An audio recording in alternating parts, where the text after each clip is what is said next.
poder expresar todo el cariño y el amor que sentí aquí en Zacatecas de parte de la Iglesia Bíblica, y también la avidez, la necesidad también que hay de la palabra del Señor en esta ciudad, que sin duda es una ciudad que está creciendo, y una ciudad cuando crece trae aparejada también mucha más gente que está llegando y muchas más personas. Entonces tienen que ser parte del proyecto de una iglesia local. Y el proyecto de una iglesia local siempre es crecer, no ir adentro, sino ir hacia afuera. Por lo tanto, el llamado a la Iglesia Bíblica de Zacatecas es a tomar la palabra del Señor y expresarla a la gente que está afuera, a los que necesitan, porque un día el Señor tuvo misericordia de usted, de mí, y me llamó a sus caminos. Y así también fue con usted. Entonces ahora usted tenga misericordia de quienes están perdidos afuera y predíqueles para que el Señor también les llame a sus caminos. Hermanos, tome su Biblia, por favor, concéntrese, trate de tomar la mayor atención posible. Si tiene su celular, que sea solamente para ver la aplicación de la Biblia y no ver las redes sociales, ¿cierto? Busque el libro de Tesalonicenses, primera de Tesalonicenses, vamos a estar ahí viendo el capítulo 1, versículo 1 al 10. Nos vamos a dividir, ¿cierto? Voy a dividir esta parte. Es importante ver un poco la historia, cómo llega la iglesia de Tesalonicenses a desarrollarse, cómo la iglesia de Tesalónica se parece un poco a la de ustedes. Ojalá pudiéramos ver eso al final, y un poco a la mía también, un poco a nuestra vida. Si hay algo que la palabra de Dios refleja siempre, es la vida antes y después de Cristo, hermanos. Mi vida antes y después de Cristo era una, mi vida después de Cristo es otra. Por la gracia de Dios es otra. Tome su Biblia, leamos. Primera epístola del apóstol San Pablo a los Tesalonicenses, capítulo 1. Dice así, siga conmigo la lectura. Pablo, Silvano y Timoteo, a la iglesia de los Tesalonicenses en Dios Padre y en el Señor Jesucristo, gracia y paz sean a vosotros de Dios nuestro Padre y del Señor Jesucristo. Casi todas las cartas de Pablo empiezan así, ¿cierto? Sigamos, damos siempre gracias a Dios por todos vosotros, haciendo memoria de vosotros en nuestras oraciones, acordándonos sin cesar delante del Dios y Padre nuestro de la obra de nuestra fe, del trabajo de vuestro amor y de vuestra constancia en la esperanza en nuestro Señor Jesucristo. Porque conocemos, hermanos, amados de Dios, vuestra elección. Porque conocemos, hermanos amados de Dios, vuestra elección, pues nuestro evangelio no llegó a vosotros en palabras solamente, sino también en poder del Espíritu, en el Espíritu Santo y en plena certidumbre, como bien sabéis, cuáles fuimos entre vosotros por amor de vosotros. Y vosotros vinisteis a ser imitadores de nosotros y del Señor, recibiendo la palabra en medio de gran tribulación con gozo del Espíritu Santo. De tal manera que habéis sido ejemplo a todos los de Macedonia y de Acaya que han creído. Porque partiendo de vosotros ha sido divulgada la palabra del Señor, no solo en Macedonia y Acaya, sino que también en todo lugar. Vuestra fe en Dios se ha extendido, de modo que nosotros no tenemos necesidad de hablar nada. Porque ellos mismos cuentan de nosotros la manera en que nos recibisteis y cómo os convertisteis de los ídolos a Dios para servir al Dios vivo y verdadero y esperar de los cielos a su Hijo, al cual resucitó de los muertos, a Jesús, quien nos libra de la ira venidera. Ponga atención en el versículo 1, hermano, que es el inicio de la carta. Casi todas las cartas de Pablo se inician de esta forma. Ahora, siempre hay un formato para hacer cartas. Si usted se da cuenta, el formato que se usa hoy normalmente en este momento, ¿cierto?, de la historia, siglo XXI, es que si yo le escribo una carta al pastor Dan, por ejemplo, el formato sería: estimado pastor, lo saludo cordialmente y espero que su iglesia y su familia estén desarrollando, etcétera, etcétera, etcétera, ¿cierto? Y abajo, al final, le diría: y se despide atentamente usted, un amigo en Cristo, José Manríquez. Yo me llamo así. Sin embargo, si usted se da cuenta, el formato que está usando Pablo está al revés. Dice Pablo, Silvano y Timoteo, es decir, Pablo se está identificando primero. Está identificando al equipo de trabajo primero, luego desarrolla la carta y finalmente saluda a la congregación, ¿no? Es al revés el formato. Los tiempos van cambiando, la comunicación también. Y aquí Pablo identifica plenamente al equipo que está trabajando con él. Pablo, Silvano, Silas, ¿cierto? Y Timoteo, su hijo en Cristo. Cuando dice a la iglesia de los tesalonicenses, en Dios Padre y en el Señor Jesucristo, esta parte es importante que usted la medite también, hermano. Pablo desde este momento está reconociendo que en Tesalónica hay ya una iglesia formada. Y no se refiere a 4 paredes, se refiere a un cuerpo local. A la iglesia de los tesalonicenses, a los amados, a los santos, a los llamados. Había ahí ya formándose un cuerpo, una iglesia estaba en formación y una formación bastante sólida. Ahora, con la inteligencia y la sabiduría que el Espíritu Santo operaba en Pablo, ¿cierto? Sabiendo que la iglesia en Tesalónica, producto de la posición territorial que tenía este lugar, Tesalónica es una ciudad que actualmente está en Grecia, ¿cierto? En ese momento estaba en el reinado de Macedonia, tenía un puerto muy importante en el mar Egeo, y la cruzaba la vía Ignacia, que era una carretera directa que lo conectaba con el resto de Europa, en Roma. ¿Ya? Por lo tanto, era un polo comercial y de comunicación permanente, tanto terrestre como fluvial, marítima. Y donde hay un polo así, siempre hay mucho comercio, un puerto y carreteras. Donde hay mucho comercio, hay mucha cultura insertándose una con otra. Llegaban naves o navíos desde diferentes partes del mundo conocido hasta Macedonia, hasta Tesalónica. Por lo tanto, había mucha cultura ahí. Y era una ciudad próspera también. Se entiende que la pobreza era muy reducida. Por lo tanto, había un bienestar. Tesalónica era una especie de enclave romano, ¿cierto?, en ese lugar. Una posición romana importantísima que tenía muchos beneficios por el hecho de ser Roma, ¿cierto?, quien tenía jurisdicción sobre ese terreno.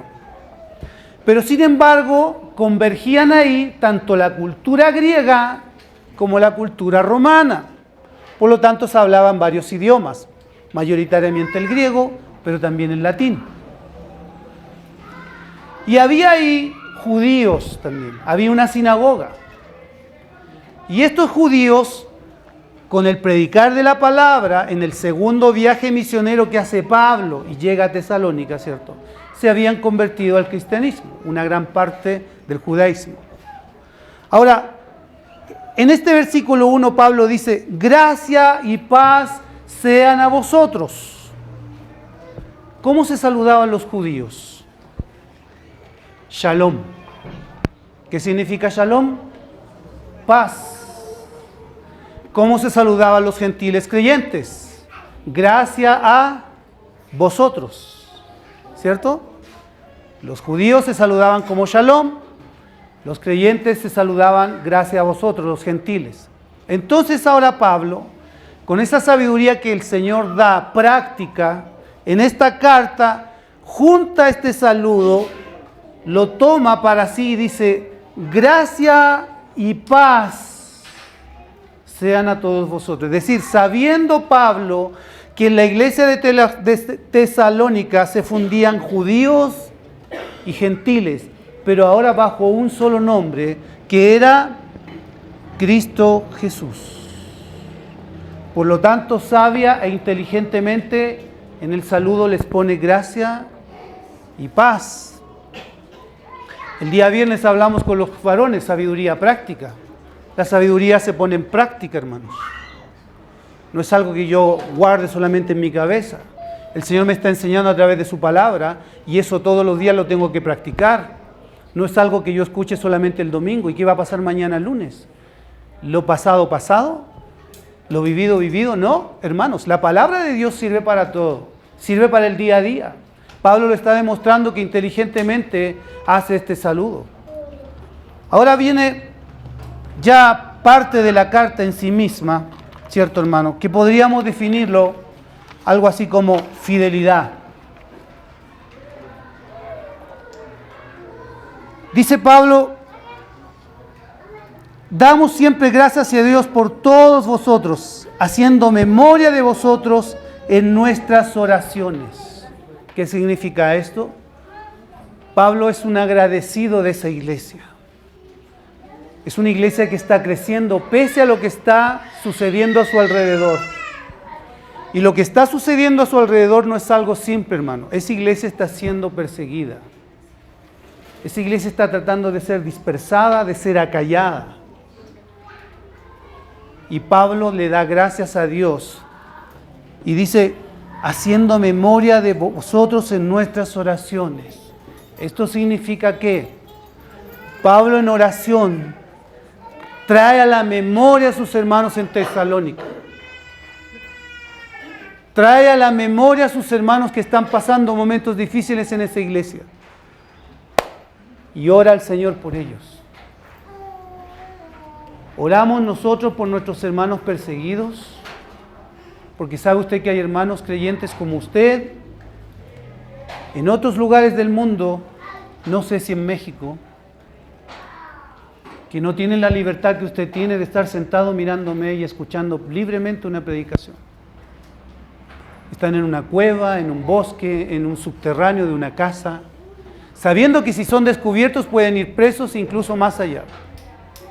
En China, por ejemplo, el evangelio es perseguido hasta la muerte. ¿Lo sabía? Entonces, cuando ore nuevamente, hermano, traiga a la memoria a la iglesia perseguida.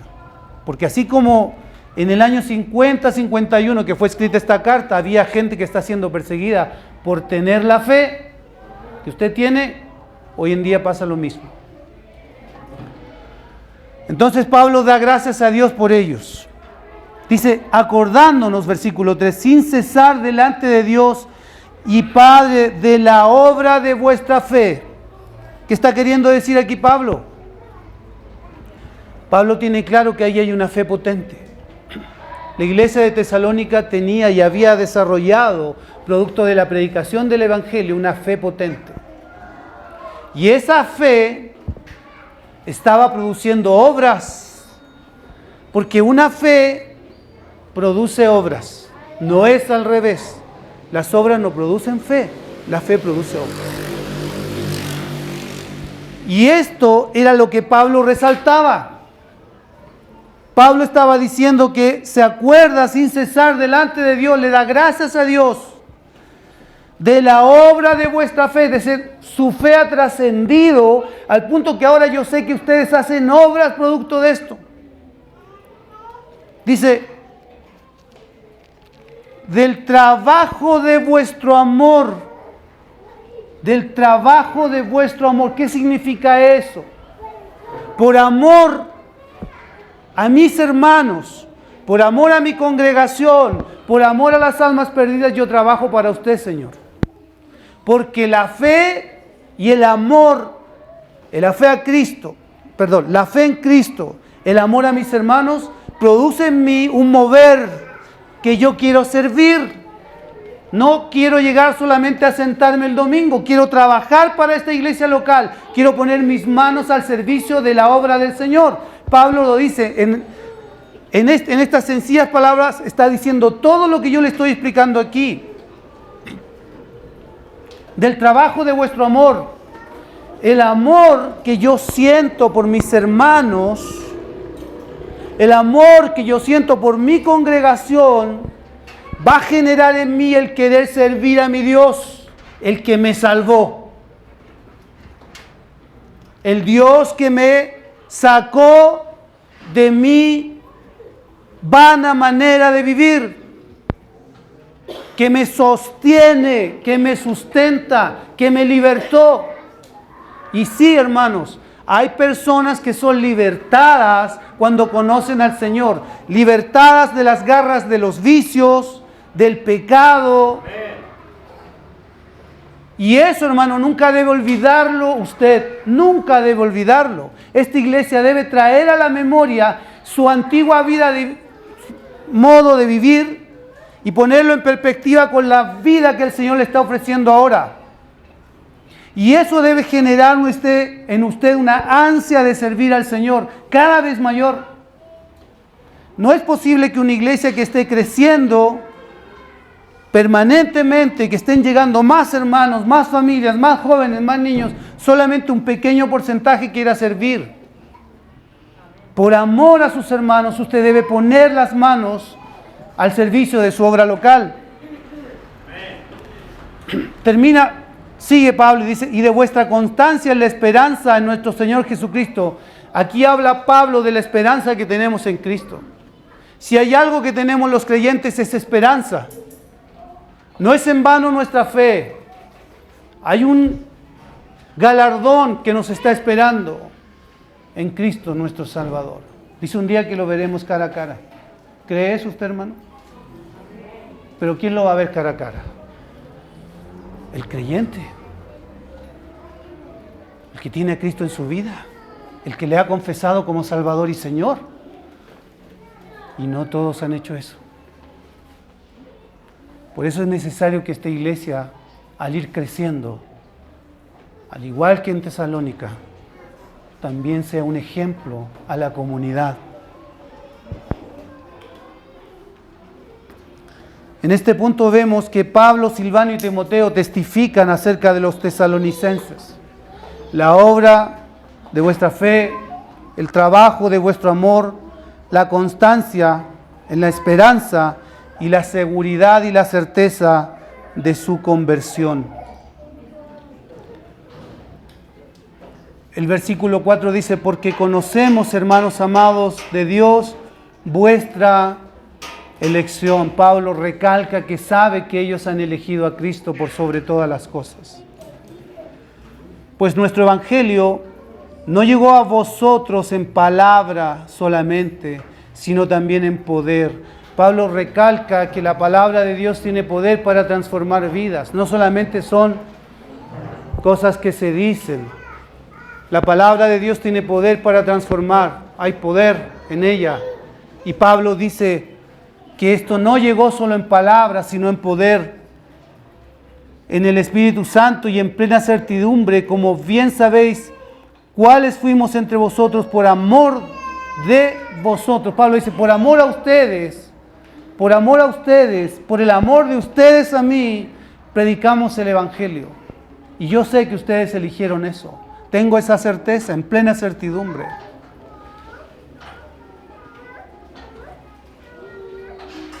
Y vosotros, versículo 6, vinisteis a ser, ponga atención en este versículo, imitadores de nosotros y del Señor, recibiendo la palabra en medio de gran tribulación, con gozo del Espíritu Santo. Pareciera ser un poco contradictorio este versículo, ¿no? La iglesia está siendo perseguida.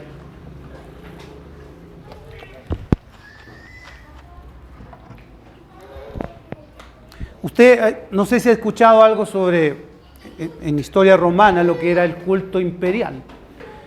El emperador romano debía ser adorado como un dios. Cuando una persona ascendía, o era ascendido como emperador del Imperio Romano, era elevado a la categoría de Dios, Rey Dios. Por lo tanto, como Tesalónica era un enclave romano, el emperador romano debía ser adorado.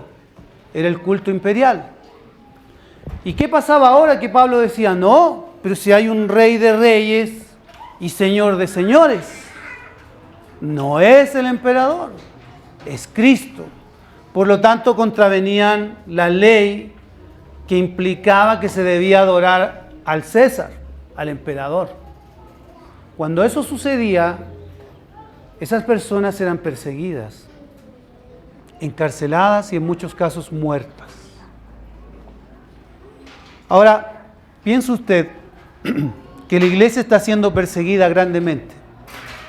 En gran tribulación. Tribulación es angustia, pero más una angustia extrema. Esta iglesia está siendo perseguida. Sin embargo, Pablo dice, pero con gozo ustedes han recibido lo que tienen. Suena contradictorio, ¿no? Pareciera ser que cuando yo tengo problemas no me gozo tanto. Cuando el Señor me prueba, me pone en el fuego ahí y me empiezo a quemar un poquito. Pregunto, Señor, ¿y qué pasa? ¿Por qué me está pasando esto? Cuando viene la prueba, ¿estamos con gozo? ¿Tenemos gozo cuando pasamos por el valle de la angustia? Pablo está diciendo aquí que ellos están pasando una gran tribulación. No dice solamente una tribulación, dice una gran tribulación. Y sin embargo son gozosos en medio de aquello. Y aquí viene el efecto que resulta de este gozo y de esta persistencia en la fe. Versículo 7. De tal manera que habéis sido ejemplo a todos los de Macedonia y de Acaya que han creído. Una fe ejemplar. Un gozo ejemplar. Un servicio ejemplar. Una iglesia ejemplar. Porque partiendo de vosotros ha sido divulgada. ¿Qué ha sido divulgada? La palabra del Señor. ¿Qué es lo que tiene que hacer una iglesia entonces mayoritariamente? La palabra del Señor, hacerla expresada, compartirla, extenderla, no callarla, no guardarla. La palabra del Señor ha sido divulgada. No solo, miren, no solo en Zacatecas, no solo en Macedonia y Acaya, sino que también en todo lugar. Vuestra fe en Dios se ha extendido de modo que nosotros no tenemos necesidad de hablar nada. Pablo dice, no tuve por qué yo hablar de ustedes, ustedes hablaron de ustedes mismos a través de este hermoso ejemplo que han dado de constancia, de esperanza, de trabajo, de fe. Macedonia, Acaya y todo el territorio conoce de ustedes como iglesia. Zacatecas, Aguascalientes, Guadalupe. Debe conocer de esta iglesia también. Todo el territorio sabía lo que pasaba en Tesalónica con esa iglesia. Cómo en medio de gran tribulación persistieron y siguieron adelante a pesar de la angustia, a pesar de la persecución. Al punto que no fue necesario que Pablo les hiciera publicidad alguna. Ellos mismos, a través de su fe potente y transformadora, fueron el mejor ejemplo para los demás.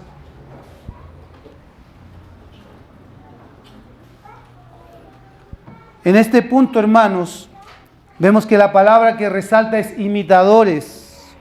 Ellos imitaron un ejemplo, el de Pablo y Silvano y Timoteo, y llegaron también a ser ejemplo para los demás. Los buenos ejemplos se copian, ¿no? Y los malos ejemplos, a veces también. No es la idea. Hay jóvenes que copian muy malos ejemplos. Y hay adultos que también copian muy malos ejemplos. Pero que la palabra de Dios nos está llamando a ser imitadores, ejemplos, buenos ejemplos. Y sabe usted, querido hermano, varón, que es padre aquí, que el mejor ejemplo que tienen sus hijos es usted. El mejor ejemplo que puede tener un hijo es un padre correcto, responsable, amoroso, tierno, porque sabe usted que un papá tiene que ser tierno, ¿no? Si hay algo que yo he visto, y lo digo con mucho respeto, hermanos, y cariño, de lo poco que conozco de la cultura mexicana, lo poco, porque es así un poquito. Me parece que el varón no es muy tierno, no es muy dado a acariciar a su hijo, no es muy dado a abrazarlo, a decirle, hijo, te amo. Como que no es muy dado a decirle a la esposa, qué linda te ves, te amo, gracias. Me alegraba de lo que dio, las gracias que dio el hermano por su señora que estaba a su lado. ¿Hacemos nosotros eso? O la Biblia dirá, honra a tu mujer. En la mañana compartía eso con mi esposo, con mi hijo que está acá. Cada uno sepa tener su propia esposa en santidad, dándole honor y honra. Dándole honor y honra. ¿Cómo honro yo a mi señora? Llevándola a comer todos los fines de semana. No. La honra a mi esposa es dándole el lugar que debe tener a mi lado, porque el Señor la puso a mi lado. Como sea, el Señor la puso a mi lado y se merece toda la honra y el respeto mío y todo el amor que yo pueda tener hacia ella también. Y la responsabilidad que yo tengo es santificarla. Es decir, cada día que pase, yo tengo que hacer que mi señora sea más santa todavía. Y santidad, hermanos, no es lo que nosotros nos imaginamos, alguien que está así con un circulito aquí arriba, ¿no? Es hacerla cada vez más hija de Dios. Capacitarla para que sea cada vez más una mejor creyente. Pero yo no lo voy a lograr si yo no lo hago en mi misma vida. Entonces debiera decir, cada uno sepa tener su propia esposa en santidad y honra, excepto si es un varón de México. No, hermanos, en Chile, en México, en Paraguay, en cualquier lugar del mundo, en Estados Unidos, el varón debe honrar y amar a su mujer y hacerse responsable de la familia que ha creado.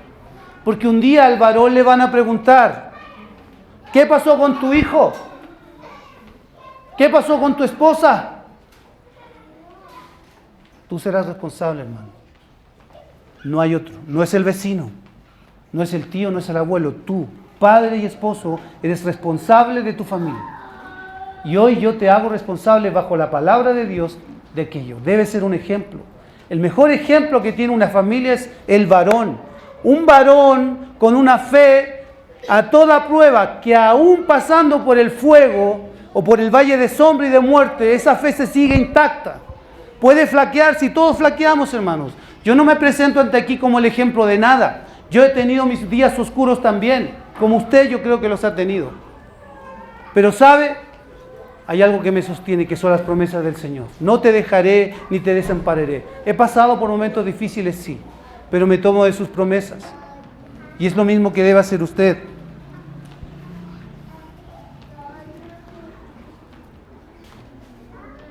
Versículo 9. Dice, porque ellos mismos cuentan de nosotros la manera en que nos recibisteis. Y póngale atención a esto. Y cómo os convertisteis de los ídolos a Dios para servir al Dios vivo y verdadero. Ídolos. Que hablé al principio, ¿se recuerdan? Tesalónica era un lugar donde convergían tantas culturas. Por lo tanto, si venían los de Asia, traían sus propios dioses. Si veían los del este de Europa, traían sus propios dioses. Había una cultura politeísta enorme. Y Pablo resalta que ustedes, iglesia de Tesalónica, se convirtieron de esos ídolos a Dios. En muchos casos, hermanos, se practicaba la prostitución ritual, la sexualidad desatada. Entonces estamos hablando de personas que realmente se estaban metidas en el lodo, en el barro mismo de la perdición, de la idolatría perversa. Pero como la palabra de Dios fue divulgada con poder, esas personas fueron sacadas de ahí, liberadas de aquello y llevadas ahora al camino de la salvación a través de Cristo. ¿Cómo os convertisteis de los ídolos a Dios? Entonces, si la palabra de Dios me lo está diciendo, es posible que usted se convierta de los ídolos a Dios. Es posible que mi vecino, que mi mamá, que a lo mejor yo le hablo de Cristo, pero ella prefiere ir a la catedral. Las imágenes, ídolos. Claro, son ídolos visibles. Pero ¿sabes que también hay ídolos invisibles? No los vemos, pero están ahí. Un compañero en mi trabajo, cristiano, pero tenía un ídolo invisible, que nadie sabía, solo él. Y el Señor permitió que esto se descubriera en su momento. La hípica. ¿Sabe lo que es la hípica? Las carreras de caballo. Se iba silenciosamente, después de su trabajo, a apostar a las carreras de caballo. Un ídolo silencioso. Nadie lo sabía, solo él. Era un ídolo, ¿no? Era un ídolo. Y en su momento, ¿sabe lo que pasó? Comenzó a escasear y por ahí se supo. ¿Se da cuenta que tenemos ídolos silenciosos también? Y así muchos ídolos que no se ven, pero que están aquí arraigados. Y Pablo dice que a través de la predicación de la palabra usted fue sacado de los ídolos y llevado a Dios. Por lo tanto, la predicación de la sana doctrina, de la palabra de verdad, libera de los ídolos. Y no deje entonces de predicar la sana doctrina, porque puede usted liberar a alguien de ídolos y usted también se puede liberar de ídolos. En este punto Pablo resalta el impacto que esta congregación llegó a tener en su comunidad y más allá de la comunidad al divulgar la palabra y ser un testimonio vivo del poder transformador del Evangelio, servir al Dios vivo y la esperanza futura en Cristo que nos libra de la ira. Último versículo. Y esperar de los cielos a su Hijo, versículo 10, el cual resucitó de los muertos, a Jesús, quien nos libra de la ira venidera.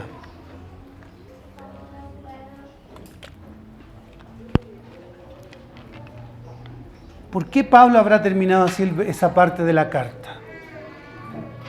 ¿Por qué habrá resaltado que todo lo que está pasando, toda la divulgación de la palabra, el crecimiento de la iglesia, la salvación de gran parte de los tesalonicenses, nos va a librar de la ira venidera?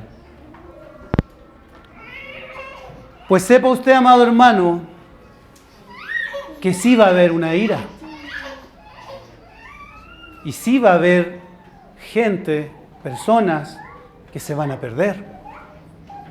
Porque Cristo Jesús mismo dijo, la misma palabra dice, para que todo aquel que en Él cree no se... Entonces los que no creen, ¿qué va a pasar? Usemos la lógica, simple lógica. El que no cree se va a perder. Y ahí está la ira desatada sobre esas personas que no van a creer. Y al final de los tiempos, la ira se va a desatar sobre esas personas. No van a creer. Ahora, su deber es rescatar personas de la oscuridad a través de la divulgación de la palabra. Y esto no es meterle miedo, hermano. Es una realidad. La ira venidera es una realidad. Personas se van a perder, es una realidad. Como lo dije el día viernes, está la parábola del trigo y la cizaña. Al final de los tiempos va a haber el trigo, pero también va a estar la cizaña. Y la cizaña se va a quemar. Y va a haber gente, llevémoslos ahora a la realidad, personas que van a ser salvas y personas que no van a ser salvas. Por eso el llamado a esta iglesia a divulgar la palabra del Señor hacia los que no son salvos. Si usted ama a su familiar que no cree en Cristo, no cese de orar por él. Si su esposo, si su esposa, si su hijo no tiene a Cristo, se va a perder. Eso es una realidad, hermanos. Y qué pena que se le esté diciendo desde acá, pero usted tiene que remecer su corazón respecto de eso. Sí va a haber gente que se va a perder. Y Pablo está diciendo, esperamos a Cristo, el cual, dice, y esperar de los cielos a su Hijo, el cual resucitó de los muertos, a Jesús. Jesús nos libra de la ira venidera. Jesús nos libra de la ira venidera.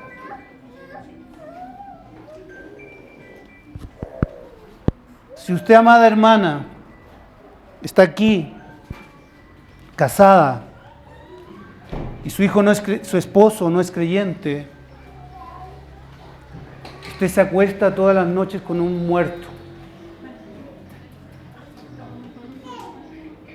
Y es al revés también. Si usted, amado hermano, es creyente y su esposa no, usted todas las noches se acuesta con una muerto. Entonces el llamado a la iglesia bíblica de Zacatecas es ser una iglesia que gane almas para Cristo. Esta es una iglesia tesalónica, una iglesia elegida, que ha demostrado su fortaleza como cuerpo a través de su arduo trabajo, que es reconocido por las demás iglesias.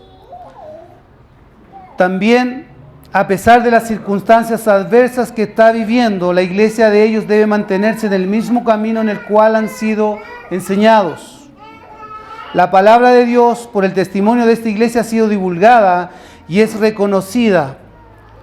Pablo reconoce en la iglesia de Tesalónica de cómo hay una conversión poderosa basada en el conocimiento de la palabra viva predicada, a través de la cual abandonaron los ídolos y se convirtieron a Dios.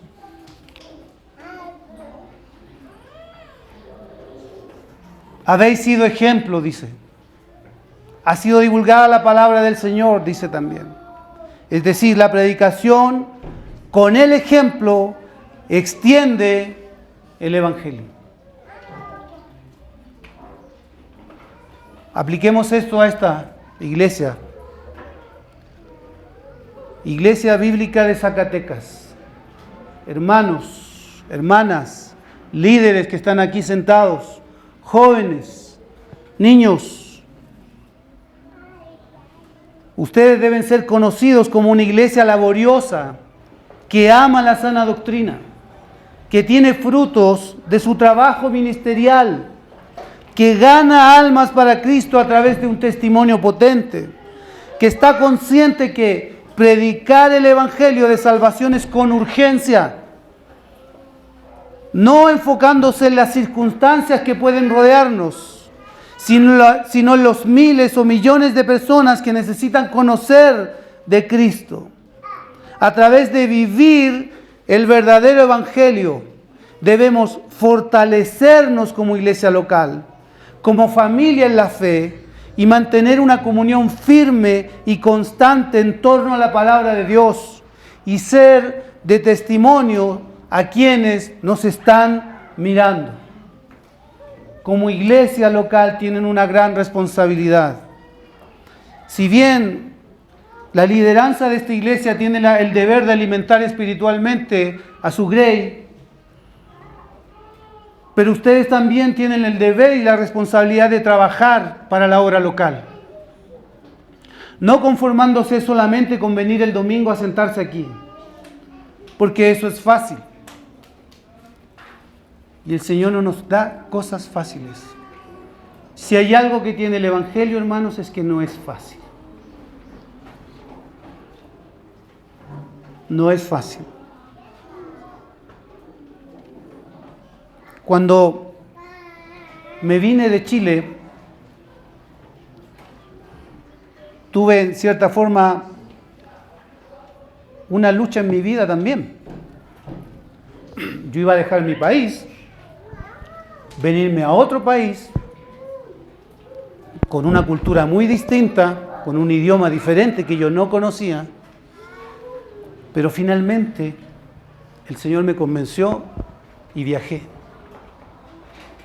Y no ha sido fácil. Llevo un año ya y de repente aparecen los chispazos en mi cabeza, así como vuélvete a tu país, está más fácil la vida allá. Aquí estás estudiando, tienes que hacer muchas cosas, dejar a veces tu familia, tus hijos, sentarte en una biblioteca a hacer trabajos, a leer libros.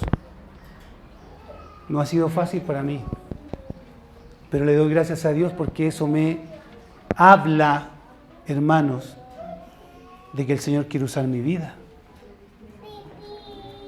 Ahora no me presento como un ejemplo, como dije, de nada, sino que a través de esto quiero hacerle un llamado a usted, hermano, a usted, hermana, a que entienda que cuando usted toma esta decisión de seguir a Jesús, muchas cosas le van a pasar. El enemigo va a querer hacerlo tropezar y a veces usando formas como la propia familia. Las personas que a lo mejor lo tienen que querer o abrazar, lo van a rechazar. Lo primero que hacen tu familia es decirte: estás loco, fanático, te volviste un fanático, ahora ya no vienes los domingos a nuestra casa, ya no nos juntamos a comer el asado, ahora prefieres ir a la iglesia, juntarte con tus hermanos evangélicos y cantar. Tu propia familia a veces te cierra la puerta.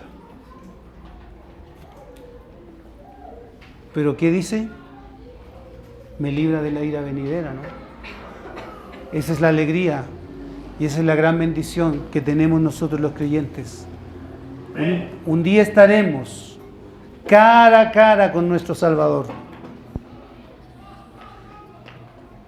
Y estaremos siendo parte del trigo y no de la cizaña.